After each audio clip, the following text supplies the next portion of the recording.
5 bells. Stand by all stations. Attention, all districts. A 5-alarm fire. 5 bells. Move in immediately. That's it. Let's roll. Let's go. Firefighters!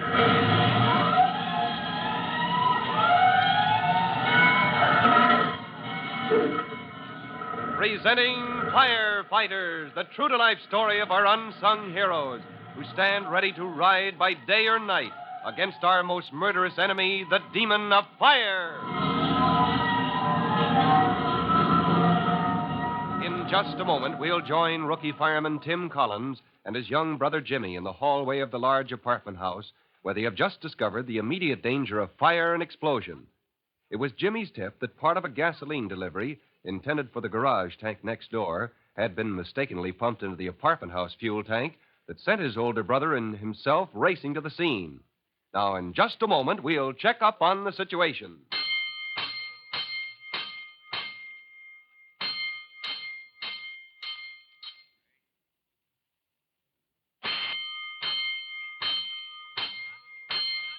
Let's go, firefighters. Let's go to that apartment house next to the garage where every minute brings closer the danger of gasoline being fed into the furnace in the basement. Taking no chances, rookie fireman Tim Collins had phoned in an alarm from his home where he was off duty before swinging into action. And for one brief moment, he and his young brother Jimmy had heaved a sigh of relief as the superintendent told them the furnace was not on. Then, from a complaining tenant, a woman named Mrs. Larkin, came the awful discovery. Oh, you mean you went to the basement, Mrs. Larkin, turned that oil furnace on yourself? I certainly did. I'm entitled to some comfort around here. But, gosh, did you know how to do it? If you'd stood over Mr. Turner to make him turn it up a little heat, Jimmy, as many times as I have. But I'm the superintendent, Mrs. Larkin. You should have come to me. I couldn't find you, as usual. Oh. This is really dangerous. Dangerous? Good grief, ma'am. There's gasoline in that fuel oil tank. But you just now turned it on, you say? Why, yes, Mr. Turner, you get down there as fast as you can and turn it off. But if that gas is seeping in and there's an explosion... The fire trucks are pulling in now. I'll report to Chief Cody and join you. Now get going. Brother, I'm keeping my fingers crossed. You think you'll be in time, Tim? Well, the fuel oil in the feed line should hold back the gas of fuming, Jimmy, I hope. But there's no time to take chances. Here we are, Chief Cody, over here. All right. What's the report, Tim? Well, sir, gasoline in the fuel tank in the basement. I'll explain later how it got there, Chief. If the superintendent gets that furnace off in time, okay? If he doesn't... I get it. You heard what Tim said, boys. Check for the street entrance to the basement. Get your equipment in there fast. There's the garage next door, Chief. That's bad. Oh, you, Al? Get over next door. Warn them to get ready for possible explosion and fire. Now, Jake, if this block isn't roped off in 2 minutes flat, I'll have you polishing grass. An awful lot of people live in this building, Chief. We started getting them out already. Good for you, Jimmy. Oh, wait a minute, lady. I'm going to my apartment, save a few things. No, you're not. I don't want any panic started here. I'm afraid Mrs. Larkin started all this without meaning to, sir. Well, then she can help us by getting out on the street, keeping out from underfoot. That's your job, Jimmy. Yes, sir. Okay, Chief. I'd like to get down to the basement, Chief Cody, and let that super a hand. Hop to it, Tim. I'll get some men down there with equipment. Good luck. They're not just going to leave us here. Well, they've got their jobs to do, Mrs. Larkin, and we've got ours. Come on, we better head for the front door.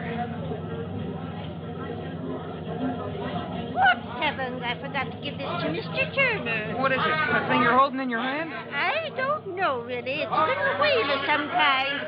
You turn it to bring the heat up in the furnace. My gosh, you mean you broke it or something? Oh, no, nothing like that. I must have turned it too far. It came off in my hand. You think it's important? Important? Gee whiz, if it's part of the control for turning the heat up, you have to have it to turn it off. And my brother Tim's gone down there to... Oh, I'd better do something about that fast. Meanwhile, Jimmy's older brother Tim has reached the furnace room in the basement. To his surprise, he sees the superintendent leaning against the metal door, his face bathed in perspiration. What's the matter, Mr. Turner? Did you get that furnace off? No, Tim. I did the best I could, but... Well, that's not good enough. Let's go. You can hardly step inside there. It's so hot. See? Furnace blazing hot. Sounds like she's shaking herself to pieces. Well, don't worry. Asbestos suit and gloves, we'll get in. You could get right up next to her. It wouldn't do any good. The control's gone. A regulator? Yeah. That fool woman and her meddling. When I got down here, the furnace was heating up fast. but I'd have been time to turn her off. Well, wasn't there any way you could? Nope, I tried, and all the while she's building up heat like crazy. Gasoline's been seeping in with the fuel, bit at a time. Well, that's why there wasn't any explosion. Where's your fuel tank? The other end of the basement, up high. It's built out under the sidewalk. Well, let's get to it. That fuel line, that pipe is like a fuse leading to a keg of dynamite. Come on, help me close this door. Sure. Maybe if you firemen can get your hose down here. Are you crazy? Water and gasoline? That furnace would blow up. That little room would be like a sea of burning gas and oil. You said a mouthful, Tim. Oh, hello, Chief. Furnace is out of control, huh? Yes, sir. Sorry, Chief Cody, but we're in a fine spot. We've been in them before, son. Didn't I hear you say you were heading for the fuel tank? Yes, sir. It's over here. Come with me. We smashed through your street entrance to the basement, Turner.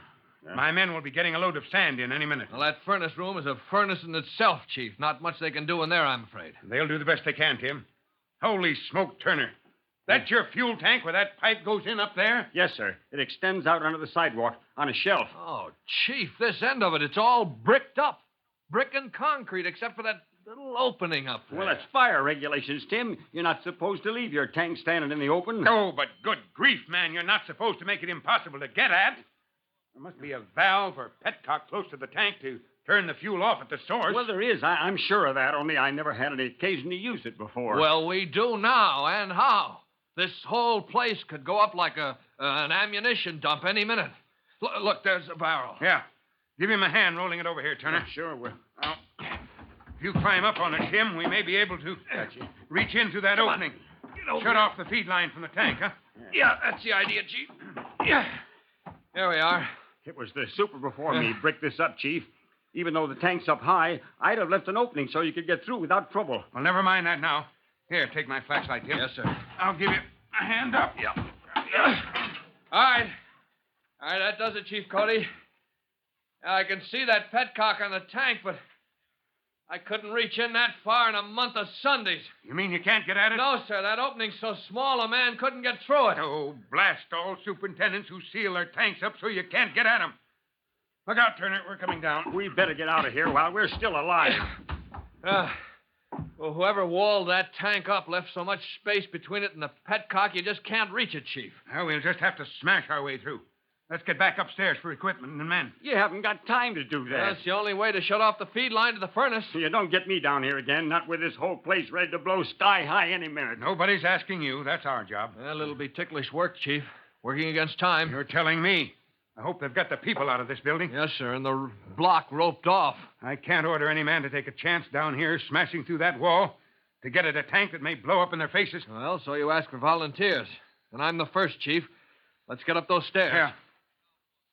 As the three men race up the basement stairs and emerge into the hallway, the first person they see is young Jimmy Collins coming toward them.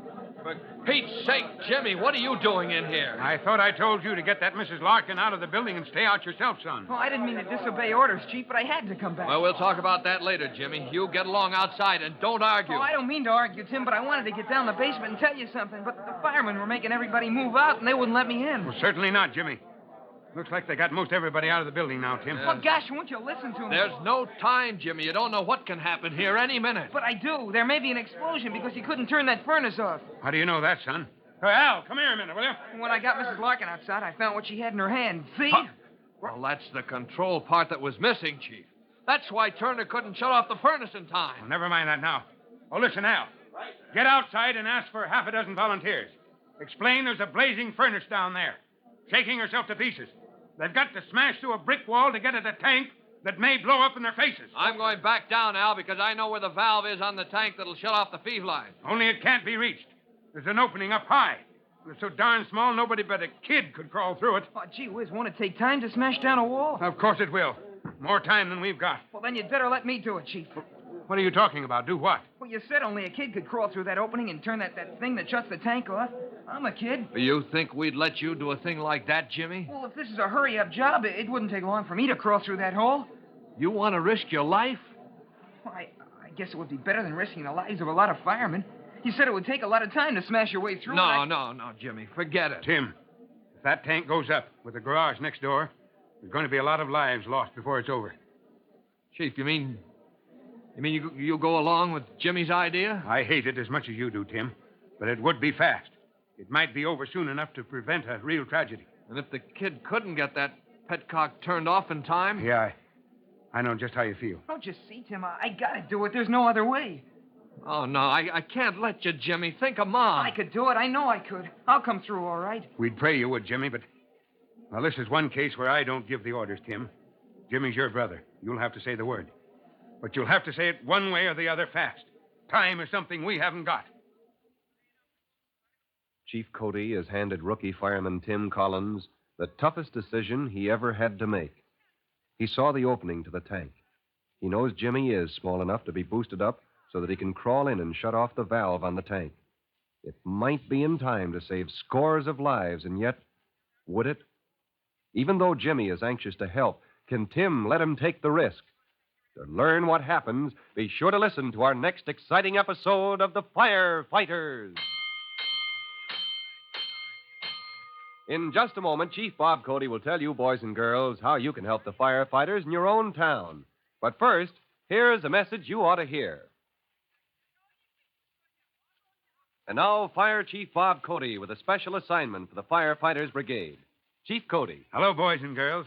This is Chief Cody with a word about how you can be a big help to your local fire department. False alarms are serious business. You can help discourage this costly and dangerous practice by teaching the boys and girls you know the danger and folly of tampering with fire alarm boxes. Remember, a false alarm may cost the life of someone you know. That's all for now. So long. Fire Chief Cody and the young rookie fireman Tim Collins will be back on the same station the next time you hear... That's it. Let's roll! Let's go! Firefighters!